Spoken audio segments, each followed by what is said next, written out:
জল হলো জীবনের আধার।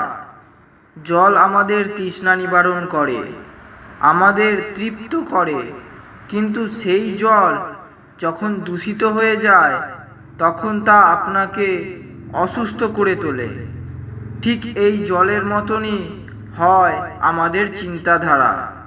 যতক্ষণ নির্মল থাকবে ততক্ষণ তৃপ্ত করবে, আর যখন চিন্তা, ক্রোধ, লোভ আর ঈর্ষা দ্বারা প্রভাবিত হবে, তখন মন দূষিত হয়ে যায়।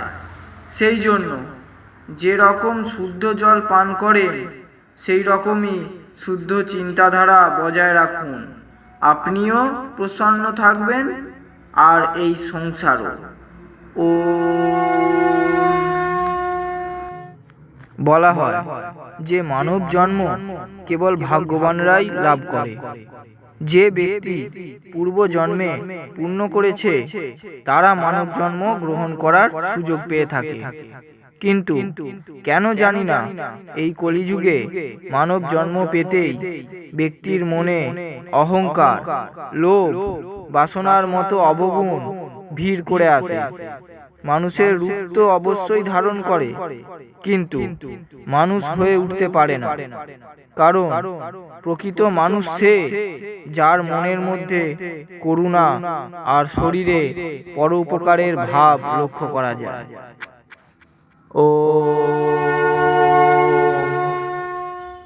আজ মানুষের কাছে সবকিছু রয়েছে, সম্পদ রয়েছে, বৈভব রয়েছে, সুখ রয়েছে, সম্পত্তি রয়েছে, কিন্তু যে জিনিসটা নেই তা হলো ধৈর্য।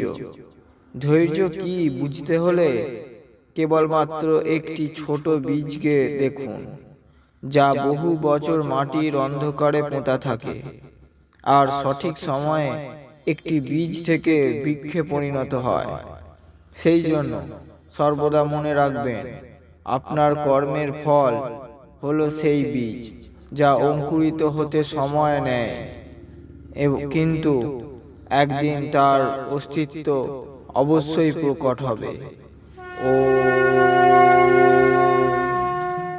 একটি মাটির পাত্রের মধ্যে যতই শুদ্ধ জল পরিপূর্ণ করা হোক, কিন্তু যদি সেই পাত্রটির ধৈর্য এবং স্থিরতা না থাকে, তাহলে সেই শুদ্ধ জল কখনোই সুরক্ষিত থাকতে পারবে না।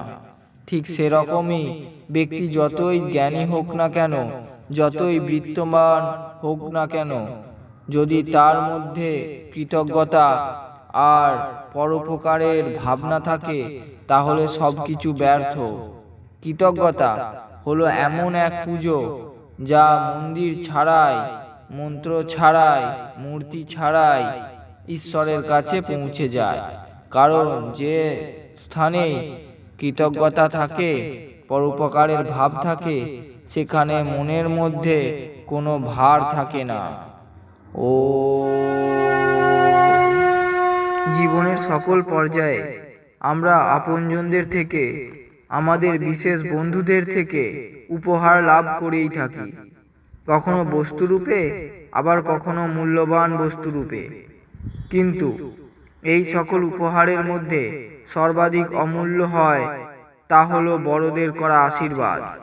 সেই জন্য বস্তুর লোভে বাস্তবিক পুঁজি কখনোই হারাবেন না।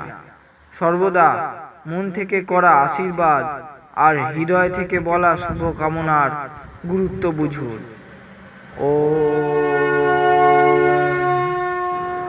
মানুষের মন যতটা চঞ্চল, ততটাই অবোধ। একজন ছোট্ট বালক কিভাবে কেবল নিজের মায়ের কাছেই থাকতে চায়, সংসারকে তুচ্ছ মনে করে, মাতাকেই নিজের সম্পূর্ণ সংসার করে তোলে। এই বালকের মতনই হলো আমাদের মন, যা যেখানে ভালোবাসা পায় সেখানেই রয়ে যায়। সম্পূর্ণ সংসারকে ছেড়ে সেই একজন ব্যক্তিকেই নিজের সংসার মনে করে, সর্বদা তার কাছেই থাকতে চায়, সর্বদা তার সান্নিধ্য পেতে চায়। সেই জন্য জীবনে যখনই সুযোগ পাবেন, ভালোবাসা দিন।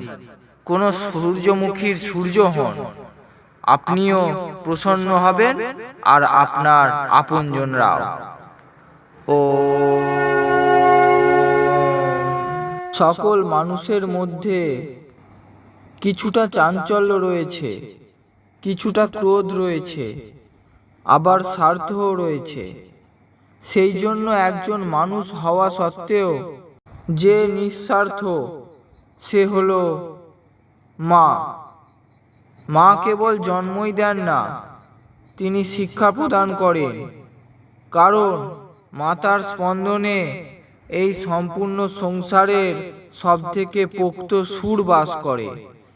সেই জন্য যখনই জীবনে আপনার মধ্যে অহংকার মাথাচাড়া দিয়ে উঠবে আর বলবে যে আপনি শ্রেষ্ঠ, তখন একজন মাতাকে মনে করুন, তার ত্যাগকে মনে করুন, নিজের অস্তিত্বের আধার খুঁজে পাবেন।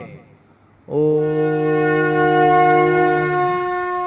কখনো বালির ঘড়ি দেখেছেন? বালির প্রতিটি কোণা একটি একটি করে নিচে পড়তে থাকে, তাদের কেউ আটকায় না, কেউ আটকাতেও পারে না। কিন্তু যে ব্যক্তি সেই বালির পড়তে থাকা প্রতিটি কোণা সব্যবহার করে, সে সময়ের সঠিক ব্যবহার করতে পারে, স্থিতি পরিস্থিতি দিক পরিবর্তন করে, আপনজন পর হয়ে যায়।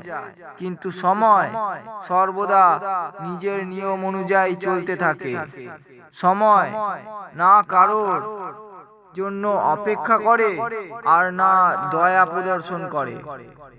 যে সময়ের সম্মান করে, সময় তাকে সম্মান করে। ও কখনো কোনো প্রজ্বলিত প্রদীপ দেখেছেন?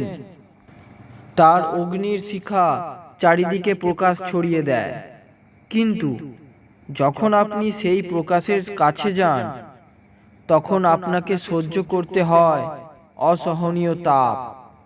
প্রদীপের তেজ হলো রাগ, আর সেই উজ্জ্বলন হলো দেশ।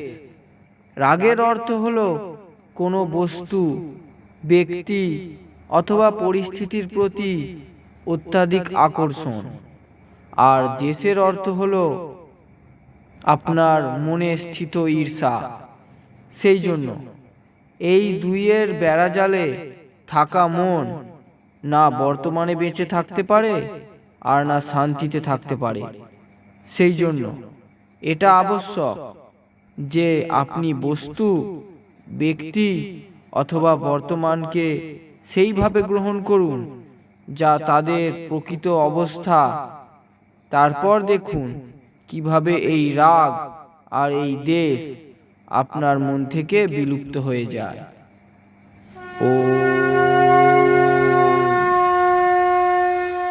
ভাগ্য এমন এক রহস্য যার রচনা আগেই হয়ে গেছে, কিন্তু প্রতিটি পদক্ষেপে আমাদের পরীক্ষা নিতে থাকে। কিন্তু প্রতিটি একটি সত্য এটাও যে নিজের কর্ম দ্বারা আমরা সেই রচিত ভাগ্যকে নতুন দিক নির্দেশ করিতে পারি। ভাগ্য জীবনের কোনো প্রতিবন্ধকতা নয়, এ হলো ঈশ্বরের রচিত লীলা, যা সকল জীবের কর্ম অনুযায়ী ফল রচনা করা হয়। সেই জন্য সর্বদা মনে রাখবেন, ভাগ্য কেবল তখনই প্রসন্ন হয় যখন আপনি পরিশ্রম দ্বারা তাকে জয় করান, তাকে নির্মাণ করার জন্য সক্ষম হন। সত্য আর কর্মের পথে যদি চলেন, তাহলে ভাগ্য নিজেই আপনার সামনে নতমস্তক হবে। ও